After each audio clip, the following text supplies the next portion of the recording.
Okay, so availability heuristic is something that we actually talk about when we do training for hiring people.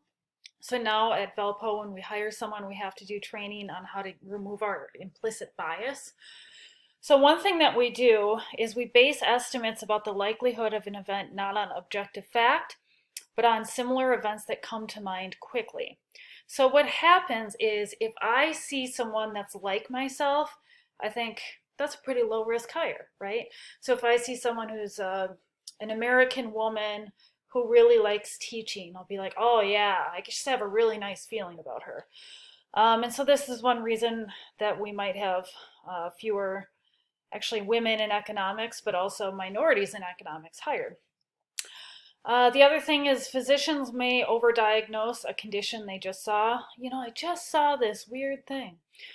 And the same thing happens to me. Last year when I made this lecture, I was reading a book about vulnerability. The wonderful Brene Brown, her book Daring Greatly, and I just saw it everywhere. I was like, you know what? I think my mother-in-law is upset because she's just really scared to be vulnerable. And I'm doing it now. I'm reading a book on presence, and I just sent an email to a student who was depressed. And he apologized he wasn't all there, and I said, actually, you've been very present in class. So this is where I would say, we think about diet as what we eat, but I think we should fill our brain with positive and helpful information, right? If I read things that, people are nice, I might be more likely to see it. If I read things that like people are trying to, take your stuff, then I might be willing to see it. Just my thought. All right, the endowment effect. We value things we own more than things we do not. So I've got my coffee mug here.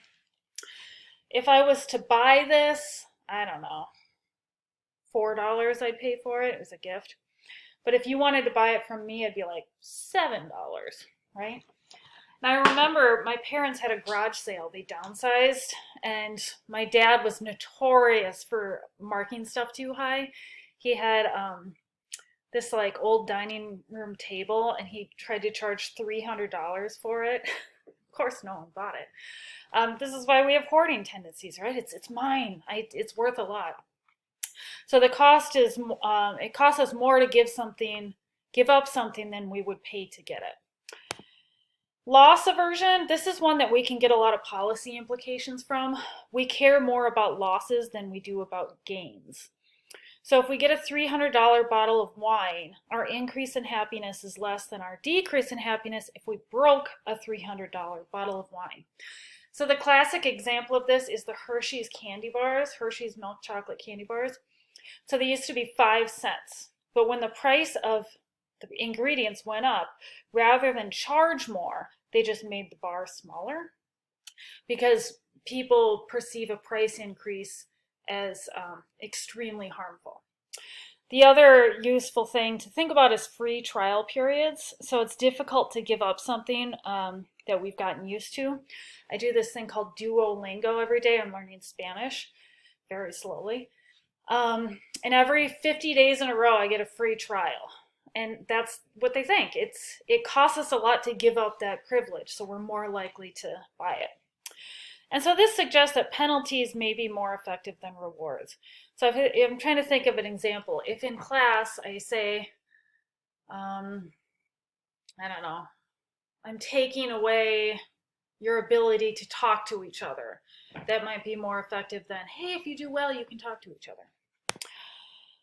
All right, so what are some policies or takeaways? I actually ask you to think of some, and I have a link here that might help you if you're stumped.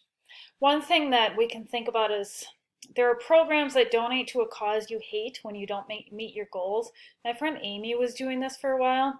She was like very into more gun regulation.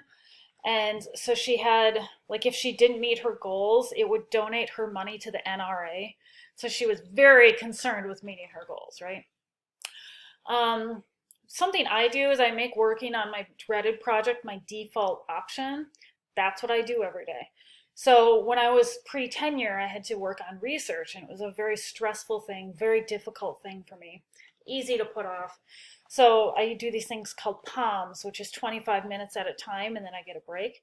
So every day I would do 2 POMs per day, and that address time inconsistency, that address the planning fallacy, things like that. And then bring a list to the grocery store, because there are people who are trying to trick you into buying things, or get your groceries delivered. I'm also told, I don't use TikTok. My father-in-law, of all people, was saying that TikTok is like really good at tricking you. So I'm trying to not use it.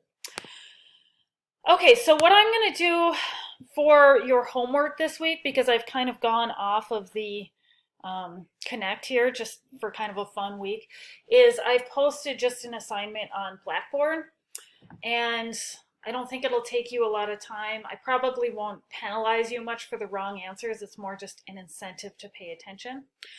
But I'm going to pause this right now, and then I'm going to open up my next lecture.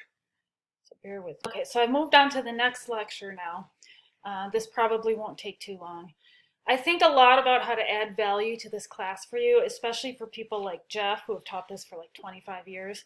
And one thing that I might know a bit more about than you guys is just how it all fits together, what the big picture is. What are we learning, and where does that fit in? Just because that's what I do all day long. But I'm going to start here with actually something that some managerial economics textbooks have in it. And it talks about different processes. And this is going to be the question I ask you about this. So there are 3 systems to answer: what, how, and for whom. So like, what is produced, who gets it, how is it produced, how does the system handle technological progress, blah, blah, blah, blah, blah. The first one is a market process. And I just watched Joe's presentation from last week, and it was really interesting because he mentioned standard 2.2, which actually is about market processes. Market processes is like, who decides? Consumers and firms. Individuals decide. It's the use of supply and demand and material incentives. Why are flip phones no longer being made?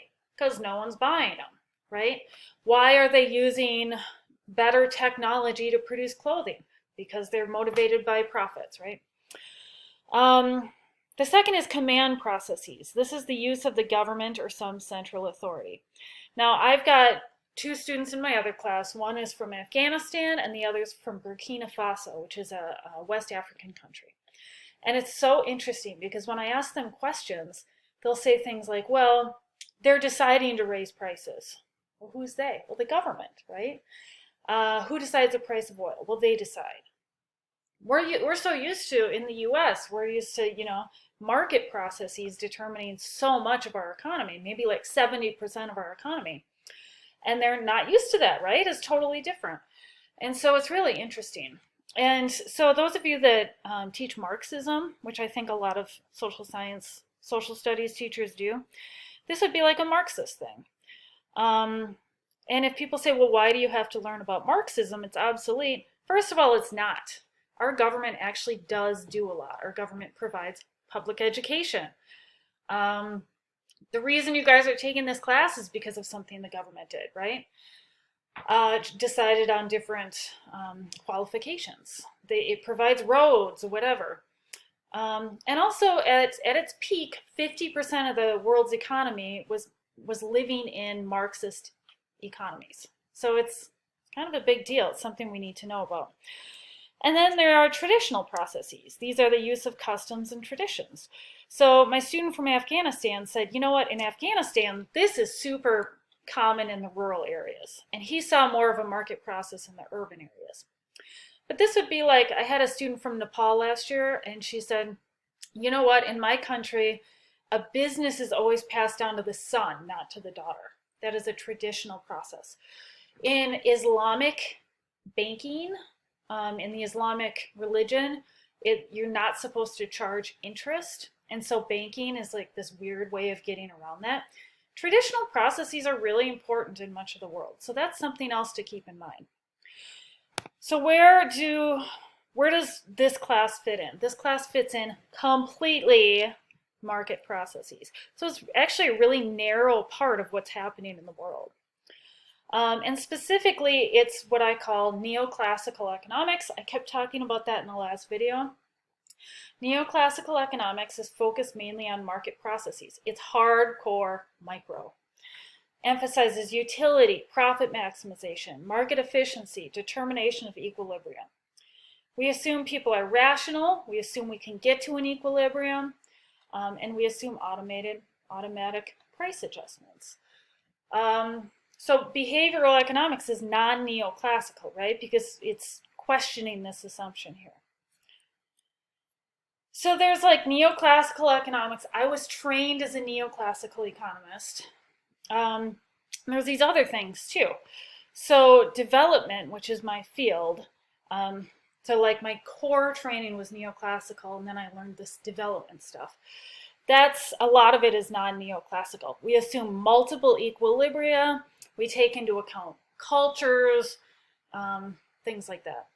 Behavioral economics, obviously what we just learned. Keynesianism, to some extent, like modern macroeconomics, a lot of it is non-neoclassical. What happened is recessions used to be like, well, that's just what happened, right? Before the Great Depression. People would have like a 10-year long recession and be like, that's life, right? And then the Great Depression came along and the government got desperate, and John Maynard Keynes was, people started to listen to him. And so we had modern macroeconomics start, which is, hey, the government can do stuff. The government can cut taxes. The government can spend money to stimulate the economy. Furthermore, it's their responsibility to. So Keynesianism was like very, very popular until the 70s. And then what happened in the 70s is we saw high inflation, and people were like, wait a second, let's stop spending this much money and cutting taxes. And so there was a return to like the classical economics, which is why it's called neoclassical. So Keynesianism, sometimes people pitch that as like being against neoclassical. I don't really think it has to be. I think you can use the two together well. And then there are heterodox economists. So when I studied economics, I studied under a heterodox guy. He did not believe in equilibrium. It was kind of hard to learn models from him. But I loved him. I was like, this is so cool. He would question mainstream economics all the time. So I actually applied to a heterodox PhD program at the New School University in New York. And I was accepted, but they didn't give me much money.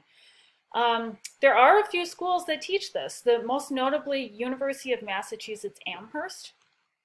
So my friends that have gone there have studied things like feminist economics or Marxist economics. Institutionalist is another one. Pretty far out of the mainstream though. So this class, we're ignoring all this stuff, right? We're really just going to the fundamentals, which is like, it's worth talking about, hey, this isn't all of economics. This is just a part of it. It's a part that we all know. We think it's useful, but it's not the whole picture. So then what do economists actually do? So no one's working on microeconomics. The people working on micro are using game theory now. They're not doing like improving on supply and demand. That's like set in stone. We know what that is.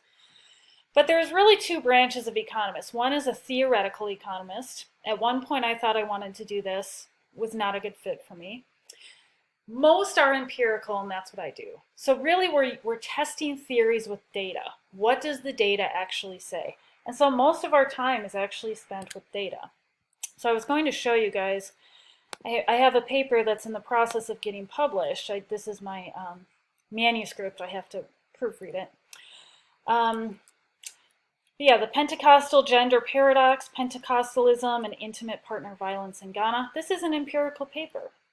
I look at whether women who go to Pentecostal churches are more or less likely to be beaten by their husbands. And you can see, I'm scrolling down here, this is a data paper. I'm questioning the theory with data.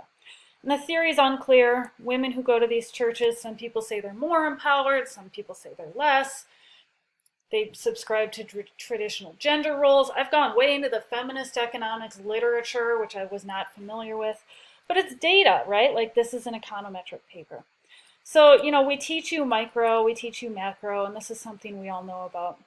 But when it comes to like what economists actually do, most of it is with data. I do not believe we're offering econometrics for you guys at our university, but we'll use data as much as we can in these classes.